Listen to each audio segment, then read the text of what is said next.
రాష్ట్ర వ్యాప్తంగా ఎన్నికల హడావుడి మొదలైంది. మున్సిపాలిటీ ఎన్నికలు కొత్తగా ఏర్పడినటువంటి కార్పొరేషన్ నల్గొండ కార్పొరేషన్లో ఉన్నాము. 9వ వార్డు ఇటు 10వ వార్డు మధ్యలో కాలనీవాసులకి చాలా ఇబ్బందులు ఉన్నాయని చెప్పి వాళ్ళు చెప్తా ఉన్నారు. ప్రస్తుతం మనం ఇక్కడ ఉన్నాం, వారి మాటలు తెలుసుకునే ప్రయత్నం చేద్దాం. నమస్తే మేడం. మీ సమస్య ఇక్కడ 9వ వార్డు 10వ వార్డు మధ్యలో ఉండడం వల్ల ఈ డ్రైనేజ్ సమస్యని ఎవరు పరిష్కరించట్లేదు. అండ్ ఇక్కడ స్కూల్ ఉంది, స్కూల్ పిల్లలైనా 2 వీలర్ బైక్స్ అన్నా అన్ని ఇక్కడ పడిపోతున్నారు. అదొకటి. ఈ డ్రైనేజ్ ఎవరు పట్టించుకోవట్లేరు. ఇక్కడ చెత్త ఫ్యాక్టరీ కూడా రావట్లేదు, మున్సిపాలిటీ వాళ్ళు కూడా ఏం రావట్లేరు, ఏం పట్టించుకోవట్లేరు.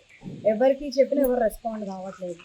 ఇప్పుడున్న ఎలక్షన్స్కి అప్పుడు ఓట్లు ఆడడానికి ఇప్పుడు వస్తున్నారు, బట్ ఏది కూడా ఈ టైంలోనే సమస్య క్లియర్ చేసుకోవాలని మేము అనుకుంటున్నాము. గతంలో ఉన్నటువంటి ఇక్కడ కౌన్సిలర్ కావచ్చు, ఇప్పుడు కార్పొరేట్ అంటారు, మరి వాళ్ళు ఎవరు రాలేదా? ఇప్పటివరకు ఎవరు రాలేదు, చాలా రోజులైంది ఈ ప్రాబ్లం.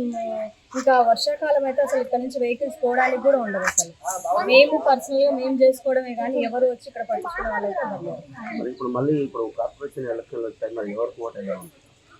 ఇది ఎవరు క్లియర్ చేస్తే వాళ్ళకే దలుచుకున్నామండి, అంతే. ఇంకా క్లియర్లీ. నమస్తే మేడం. ఏంటి మీ సమస్య? ఇది 10వ వార్డు నుండి కొత్తగా న్యూ హౌస్ ఇక్కడ మున్సిపాలిటీ అనేది లేదు, చెత్త డాక్టర్స్ కూడా వస్తలేదు. పిల్లలు స్కూల్ పిల్లలు అందరూ పడడం జరుగుతుంది. ఇక్కడ గొడవలు కూడా జరుగుతున్నాయి. ఆల్రెడీ ఒకసారి చెత్త బండిని ఆపినాం, మేము అడిగితే వస్తున్నాం మేడం అంటూ రావట్లేదు. వసుంధర కాలనీకి పోతుంది కానీ ఇక్కడ ఎక్కడ ఆపట్లేదు అండి.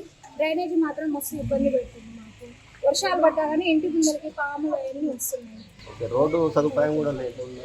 రోడ్డు సదుపాయం కూడా ఏం లేదు. అందరు పడుతురు, బండ్లు కార్లు ఎక్కడక్కడ కింద పడుతురు. కొన్ని చోట్ల మరి సిసి రోడ్లు పనులు జరుగుతూ ఉన్నాయి, ఇక్కడ చేసలేరండి, అక్కడ జరుగుతున్నాయి. కానీ 9వ వార్డు 10వ వార్డు ఎక్కడ రోడ్లు లేవు మాకు. మేమే మట్టి పోసుకున్నాం మనడానికి ఎలాంటి లేకపోతే కూడా.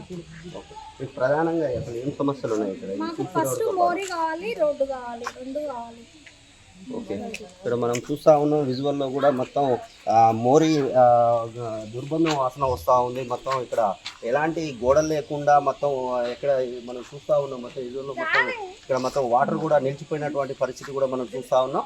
ఇక్కడ కొంతమంది వేరే కాలనీవాసులు కూడా ఉన్నారు. మీ పేరన్నా? నా పేరు రమేష్ అండి. ఓకే, ఇక్కడ ఏంటి మీ సమస్యలు ఏంటి?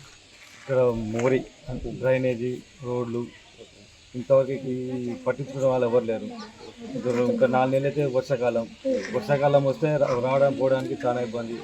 పక్కనే స్కూల్ ఉన్నది, మాకు టైంకి మాత్రం మున్సిపల్ వాళ్ళు వస్తున్నారు. మనకి చాలా ఇబ్బంది అయితే ఇంటి ట్యాక్స్ వచ్చి బలవంతంగా వసూలు చేసుకుంటున్నారు, కానీ పట్టించుకునే వాళ్ళు ఎవరు లేరండి. ఓకే, మరి జిల్లా మంత్రి కోమటిరెడ్డి వెంకటరెడ్డి గారు కూడా ఇక్కడనే ఉన్నారు, ప్రాతినిధ్యం వహిస్తున్న కాన్స్టిట్యున్సీ. మరి ఈ సమస్యలు ఇక్కడ వచ్చినప్పుడు మీరు వెళ్ళవిచ్చారా? మరి వారికి చెప్పారా? చెప్పామండి, చూస్తా అన్నారు. లేదండి. ఓకే, గత ఎమ్మెల్యే గారికి పోతే మీరు ఓట్లు వేసారా చేశారని అడిగారండి. మీ కర్మ మీరు అనుభవించని చెప్పాను అండి. ఓకే, ఎలక్షన్ వచ్చాయి, ఏమంటున్నారు? ఓట్ల నమస్తే మీకు చేస్తాం అంటారు కానీ ఇంతవరకు ఎవరు వచ్చి నేను ఈ ఏరియాకి 10 ఏళ్ళు అవుతుంది, ఇంతవరకు ఒక్క డెవలప్మెంట్ అయితే లేదండి. మరి అందరూ వస్తున్నట్టుందిగా, అందుకనే మేము వేయమండి. ఎవరు వచ్చి అడిగినా వేయం. మాకు ఏదో చేస్తే ఓట్ల కోసం వస్తారు, ఓట్లు అయిపోయినాక ఎక్కడదక్కడే, ఎక్కడేసిన గొంగలు అక్కడే ఉంటారు. ఎవరు మీ మాజీ కౌన్సిలర్ ఎవరు ఇక్కడ? ఇప్పుడు ఎవరు వస్తారో అంతకుముందు నాయన ఇక ఎవరో చెప్తారు, జానయ్య ఆయన ఎప్పుడో అన్నాడు.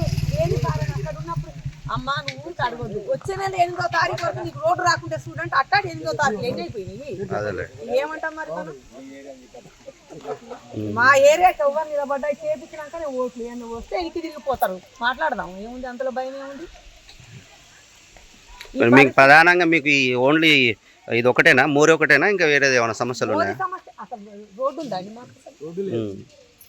మోరీ ఏమో ఇటు వస్తుంది. మా ఇంటి వెనకాల వర్షం పడితే ఇప్పుడు ఈ పొలం అయిన అటు గోడ కట్టేసిండు. నీళ్ళు వచ్చి పొలం పెట్టకుంటే ఇప్పుడు 3-4 సంవత్సరాలు పెట్టట్లేదు పాపం. ఆ గోడ ఇట్లా ఇంత హైట్, ఇగో ఈ గోడ అంత హైట్ పోతుంది. ఇటు పోయే బండ్లు రోజు పోయేటోళ్ళేమో కరెక్ట్ దారిలో పోతుర్రు, అలవాటే లేని వాళ్ళు ఆ నీళ్ళలో పడుతురుగా. అంత హైట్ వస్తుందండి ఆ గోడ. ఇగో 5 గోడ అంత హైట్ వస్తుంది. అందులోంచి పాములు కప్పలు తేలి మేము బయటకి ఎట్టొస్తాము. ఇంకా మళ్ళీ అది మొత్తం తగ్గిపోయినాక మేము బయటకు రావాలి. మరుసటి రోజు నైట్ అవడానికి వస్తే ఇంకా స్కూటీ అయితే అసలే పనిచేయదు, ఇక్కడెక్కడో పెట్టుకొని రావాలి. మాకు చిన్న పిల్లలు ఉన్నప్పుడు మా పిల్లల్ని వీళ్ళింట్లో గంట కూర్చోబెట్టి నీళ్ళు తగ్గినట్టు వెళ్ళిపోయినాము ఇక్కడ నుంచి ఈ రూట్లో. ఆ. మరి ఇంతమంది వస్తున్నారు, వాళ్ళ కార్లు ఎట్లా వస్తాయి, మీటింగ్లు ఎట్లా అవుతున్నాయి. ఒక్కసారి ఎవరో రాజకీయ నన్ను తీసుకొస్తే బాగుండే, నేను ఎమ్మటి పెట్టుకొని తీసుకొద్ది ఇదంతా చూపిద్దును, నడిపించి ఆ కోత నుంచి ఆ పచ్చదాకా చూపిద్దు. నేనైతే భయపడేదే ఉండను ఉన్నదన్నమాట. వాళ్ళ ఇంటి దగ్గర ఇట్లే ఉంటే వాళ్ళ భార్య పిల్లలకి ఏం కాకుండా అట్లే ఉంటారా. ఇప్పుడు ఏదైనా అయితే అట్లా ఫోన్ కొడితే వస్తాయి అన్నీ. మరి మాకెక్కడి నుంచి వస్తాయి? మేము అక్కడ నుంచి అక్కడ పోయేసా ప్రాణమే పోద్ది మాకు. ఏమనంటే ఆ మురికిగుంటలో ఏడ ఉంది మురికిగుంట, అంతకుముందు ఉందా ఇది? ఎక్కడెక్కడో తీసుకొచ్చి తెచ్చి ఇక్కడ తెచ్చి అంతకుముందు. రైట్. మనం ఇక్కడ ఉన్నటువంటి కాలనీవాసులు కూడా చెప్తా ఉన్నారు, మాకు ఎన్నికలప్పుడే వస్తుంటారు పోతుంటారు, ఓట్ల కోసం వస్తారు తప్ప మా పనులు మా సమస్యలు పట్టించుకునే నాదుడే లేడు. ఇప్పటికైనా సంబంధిత అధికారులు కానీ జిల్లా మంత్రి కానీ స్థానిక ఇప్పుడు ఎవరైతే పోటీ చేస్తూ ఉన్నారో వారు కూడా సందర్శించి వెంటనే మాకు సీసీ రోడ్డు పనులు ఏర్పాటు చేయాలి. దాంతోపాటుగా ఇక్కడ ఉన్నటువంటి ఈ డ్రైనేజ్ ప్రధానంగా ఈ డ్రైనేజ్ చాలా ఇబ్బందిగా అవుతూ ఉంది. పక్కనే ఇక్కడ పేరైన స్కూల్ ఉంది, స్కూల్ పిల్లలు కూడా అటు ఇటు నడుస్తూ ఉంటారు. ఇక్కడ 2 వీలర్ వెహికల్ కూడా పోనీకి కూడా చాలా ఇబ్బందిగా ఉందని చెప్పి కూడా వీళ్ళు చెప్తా ఉన్నారు. దీనికి సంబంధిత మున్సిపల్ అధికారులు అయితే ఏదైతే ఉందో వాళ్ళు కూడా ఇక్కడ సందర్శించి వెంటనే చెత్త బండి కూడా ఇక్కడికి రావడం లేదు. చెత్త మేము అందులో వేయాలి అంటే బండి రావాలి, బండి ఇక్కడ పంపించే విధంగా చూడండి చొరవ చూపాలని చెప్పి కూడా వీళ్ళు చెప్తా ఉన్నారు. ఇది మన నల్గొండ జిల్లా 10వ వార్డులో ఉన్నాము. ఇది ఇక్కడ ఉన్నటువంటి పరిస్థితి.